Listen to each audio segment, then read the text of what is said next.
حبايبي الزملكاوية، يا رب دايما بخير ويا رب دايما في أحسن حال. وحشتوني جدا. اعذروني اني مش بظهر، اولا لاني تعبانة وجد الفترة دي انا مش مظبطة، بس الحمد لله على كل شيء. الحاجة التانية بصراحة انا نفسي مسدودة جدا من موضوع المناخ الرياضي كله على بعضه كده، والسوشيال ميديا وبقيت حاسة انه في ناس انا اتكلمت كتير قوي قوي في بعض جماهير الزمالك والجروبات وكده. بصراحة حزينة جدا جدا، ولما كنت بقعد اسأل نفسي طب هو احنا ليه، اشمعنى احنا، واشمعنى مش عارفة النادي ايه مدلل، واشمعنى الجماهير بيتعمل لهم ايه وبحساب ومش حساب و هو الحقيقة السبب ببساطة شديدة جدا.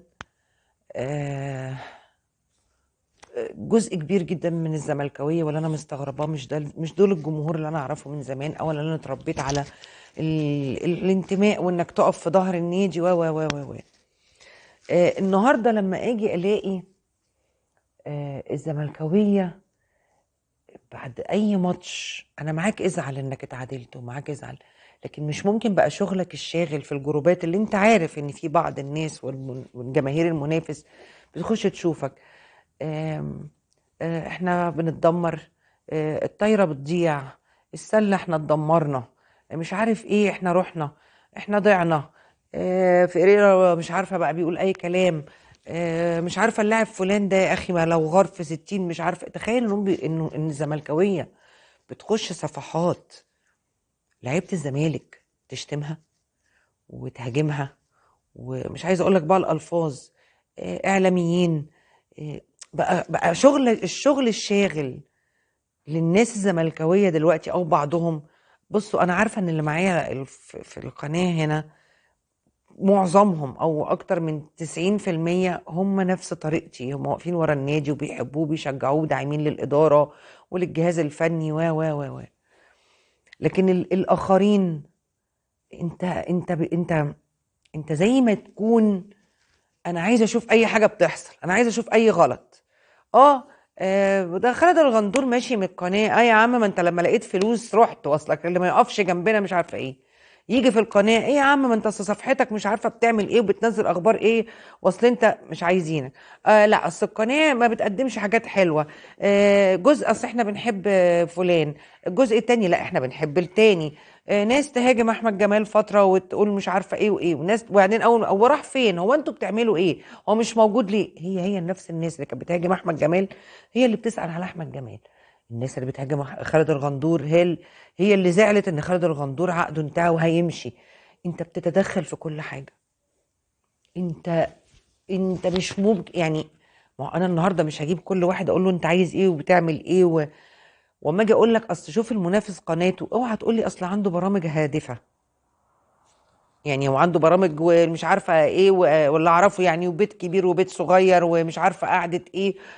تلاقي برنامجين اللي ممكن يكون الناس بيشوفوهم، ولو مش راضيين على بقيه البرامج عمرهم ما بيخشوا يهاجموا واحد بيشتغل في القناه عندهم. عمرهم ما هيخشوا. انا يعني انا بقول لكم كده وانا زعلانه. ما شفتش حد فيهم دخل عند واحد بيشتغل في القناه وشتمه، او واحد قال هو اشمعنى ده بيشتغل عندنا في القناه. هي مش عارفه مين عزبت ايه، مع ان هتلاقي مثلا جوز بنت رئيس النادي المنافس بيشتغل في القناه اعلامي وبياخد محدش بيتكلم، محدش بيهاجم. احنا ما شاء الله القناه مش عاجبانا. انا عندي اصدقاء آه، بينتموا للنادي المنافس. انا بروح الاقيهم لما باجي ازورهم فاتحين القناه بتاعت النادي من الصبح، يعني لو رحت الصبح الساعه 12 حتى لهم بتتفرجوا على ايه؟ اهو شغال وخلاص. هو شغال وخلاص لان هو بيدي اشاره بس. ممكن تكون مش عارفين ايه اللي بيتقال، ممكن يكون وهتقول لي اصل انا مختلف، واصل انا مش كده، واصل لا بالعكس ده بعضهم بيهاجم. انا لو لقيت واحد فيهم بيهاجم بلاقي مليون واحد داخل يهاجمه، يقولوا انت ازاي تقول كده. ادارتهم بتستمد قوتها منهم. محدش بيهاجم اعلامي عندهم، محدش بيهاجم لاعب عندهم، ولو زعلوا بيبقى بينهم وبين بعض، ولو واحد فكر انه يقولها على السوشيال ميديا بيتهاجم. انت بقيت سبب. انت لا عايز قناه عجباك، ولا فرقه عاجباك، ولا كره صالات عاجباك، ولا مدير فني عاجبك. انت سمحت لكل القنوات تهاجم المدير الفني اللي كانت بتمدح فيه. انت سمحت لما تلاقي برنامج زي مثلا سيف زاهر مستضيف بلال علام، كل ده عشان قال الدوري في 100 عقبه. طب تعالى هنا بقى، احنا هنعمل لك حلقه وهنجيب آه الجماهير النادي الاحمر يقولوا لك هم زعلانين ليه، وابتدوا يخشوا يهاجموه، وسبحان الله تخش تلاقيهم كلهم دخلوا على صفحه البرنامج وهو شغال، تك تك تك تك تك تك تك تك هجوم. ما هو مين اللي سمح لكده؟ هل دلوقتي هو يقدر يستضيف واحد زي ايمن الكشف اللي لما بتسمعه هو ولا كواليه تحس ان كانه النادي ده بيلاعب فريق، يعني النادي المنافس ده فريق مصري واللي بيلعبه ده فريق اجنبي، ويفضل يدعم في الفريق. وحد عمل برنامج للناس دي وجاب جماهير الزمالك؟ وحتى لو جاب جماهير الزمالك، هل انتوا هتجتمعوا وتخشوا تسالوا وتهاجموا؟ لا. النهارده المعلق بيقلق لانه الجمهور كله مع بعض. انت تخش الصفحه تلاقي كلهم داخلين مع بعض. تعرف لو واحد صاحب صفحه، لو انا دلوقتي عملت صفحه، عندي صفحه على فيسبوك وعملت استفتاء بقول مثلا مين الاكثر شعبيه، سبحان الله ما هتلاقيهم كلهم اجتمعوا وكلهم انتفضوا ودخلوا علوا اصوات عندك. انت لا، انت خلقت لا تعترض. اصلا انا مميز، انا مش زي اي حد، وانا مالي ومال المنافس. طب ما هو انت شايف ان بيتعمل مليون حساب، اما واحد طالع بيعلق على مباراة او مباريات بس بحيادية اتحسب ان هو منتمي للزمالك، وابتدى ان الجمهور يخش يهاجمه وعملوا له برنامج. طب ما تستضيف لنا المخرج الروائع اللي جماهير الزمالك كلها بتتضايق من طريقه اخراجه، اللي ما بيعيدش الكره هنا وبيعيدها هنا 20 مره. يقدروا يستضيفوه يقول لك جماهير الزمالك داخله تنتقده او بتسالك اسئله وبتحرجك. جابوا اللي اسمه ايمن الكاشف ده ولا جايبوا الكوالين يقول لك اصل جمهور الزمالك هيدخل يسالك؟ لا. اوعى تتكلم على ضعف، لانه كان في حاجه اعلان او حاجه بيقول لك لمتنا، قوتنا في لمتنا. احنا للاسف عندنا مفيش الاوبشن ده، مفيش قوتنا في لمتنا. في انا بهاجم، في تخش عند اوباما في صفحته كذا ما تخش تهاجمه، في مش عارفه مين تخش عند ايه الاعلامي فلان تزعق. هي القناه جابت ده ليه؟ ده جه يقول لك ما جابتش ده ليه؟ جبت 5 صفقات ليه ما جبتش 7؟ جم ال7 جم ما جوش ليه 10؟ جم ال10 اصل في 3 4 ما لهمش لازمه، اصل مش عارف ايه. امام عاشور يغير لون شعره مع ان سيف الجزيري كان السنه اللي فاتت بيلعب، مش السنه اللي فاتت، في الموسم ده في اوله بشعر اصفر. ما تتكلمش، تفضل انت اللي كزملكاوي بتلفت نظر الكل، ازاي عمل كده وازاي احنا مش عارفه ايه وازاي كذا. هو ده اللي انتوا بتعملوه، جو يثير الاكتئاب. احنا هنفضل طول عمرنا محدش بيعمل حساب، لان احنا مش قوه واحده. بالعكس، النهارده انا قلت لكم قبل كده بدخل على السوشيال ميديا، يا راجل ده انت احنا الحجز عمال القضيه تتاجل وبعدين تتاجل وبعدين تتاجل، مش فارق ان في موظفين ما بيقبضوش، مش فارق ان في مش عارفه ايه، وانت اصلا مش مركز في ده غير في هجوم. ما سالتش نفسك اللعيبه دي هتقبض ازاي وبتلعب ليه؟ ما سالتش نفسك المدير الفني ده ازاي شغال وهو لسه ما بيقبضش؟ انت مقتنع ان الفلوس مش كل حاجه، واصل انت مش هتقف جنبنا يا راجل. ده كريستيانو هيتخلى عن تاريخه وهيلعب في دوري عربي علشان خاطر الفلوس.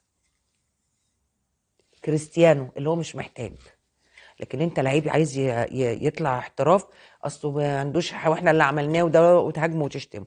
مش عارفه مين اللعيبه وما بتلعبش وما بتأديش وما بتقبضش اصلا، وما فيش حد بيقبض، وما فيش اللعيبه دي ما عندهاش حميه كده، وما فيش حماس، وما فيش مش عارفه ايه، وما فيش ايه. انت مش داعم. انا يعني على قد ما انا عيانه والله، انا سبب زياده العيا كل ما بشوف الناس الزملكاويه بتعمل كده. عمر ما هيتعمل لك حساب يا جماعه. هي ببساطه شديده كده، انت داخل مشكله معاك 5 6 داخلين في ظهرك يسندوك، ولا داخل لوحدك؟ انت 24 ساعه بتنقد، انت 24 ساعه مش عاجبك وانت بتلعب، مش عاجبك، جبت جون مش عاجبك، جبت 2 مش عاجبك، هوبا انت اتعادلت. وكانه بصوا، انا يا جماعه مش بشجع، انا واقف مستنيك. كره اليد، كره مش عارفه ايه، الفريق مش عارف ايه. طب لحد امتى؟ لحد امتى؟ لحد امتى؟ انت مالك ومال انك بتتدخل مين في القناه ومين مش في القناه، واصل في ناس في القناه مش بتحب بعض، واصل في ناس في القناه بتقوم. يا سيدي ما تجيبي القناه اتفرج وافتحها واتفرج، انت بتعمل اشاره بس. هو انت فاكر انه اي قناه، احنا مفيش غير احنا والنادي المنافس، انه كل البرامج في القناه عنده هي توب؟ ده يمشي لعيب، يمشي ناس اللي هم المراسلين، مذيعين، ما حدش بيقدر يقول له انت مشيتهم ليه.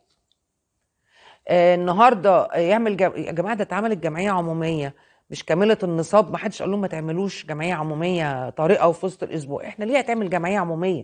ما بقول لك ليه بقى؟ لان احنا جمهور مش مركز مع مشاكل النادي، احنا جمهور مركز يبين اخطاء النادي والاداره بس.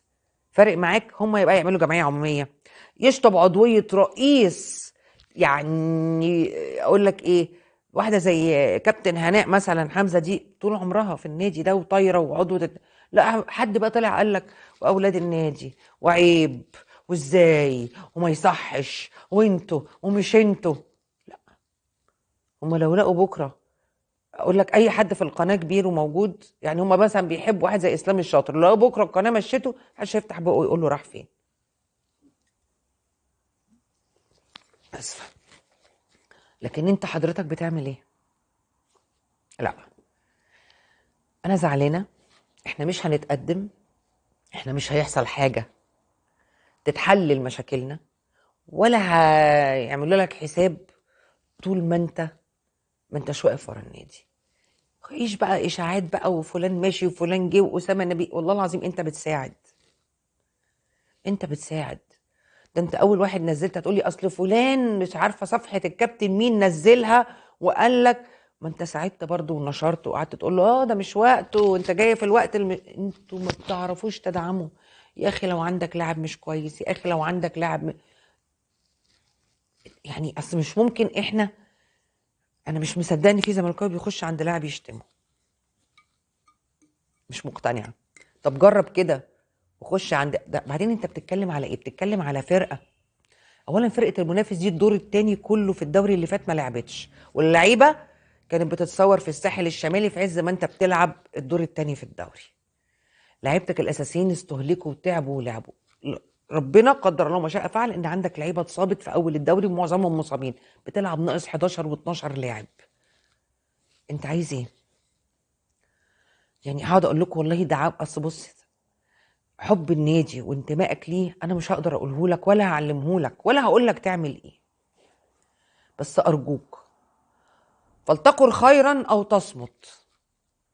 انت يا سيدي مش عاجبك ومش عايز تقول خير، ابعد، اسكت، ما ابعد عننا دلوقتي. لا ليك دعوه بقى القناه فيها ايه، اللعيبه مين، اتعاد يعني انت مش عاجبك، انت مش عاجبك ومش قادر تدعم وتدعم وتقول وتدي ثقه وتعمل. يا اخي اعمل يا سيدي جروب على الواتساب، هاجم اللعيبه اللي انت عايزها بينك وبين اصحابك، بس مش على السوشيال ميديا. ركز في القضيه، ركز في الحجز، ركز في ايه ده؟ ما انت اللعيبه هترجع ولسه الدوري بدري ولسه ايه ده. لكن انت عمر ما عندك حاجه هتتحل. وافتكر دايما ان قوه النادي الاخر من قوه، وبقول لك ادخل على اي صفحه، عارف لو حد اتكلم يا راجل ده انت مش عارفه مثلا لو حتحط ده اتكلم ونزل خبر عنهم يخش كلهم، يبقى ادخل كده هتلاقي بقى الوفات مالكش دعوه بينا، عشان مثلا يكون مره شكر في الزمالك. فالنهارده يجي الاعلامي يقول لك ايه الهجوم ده؟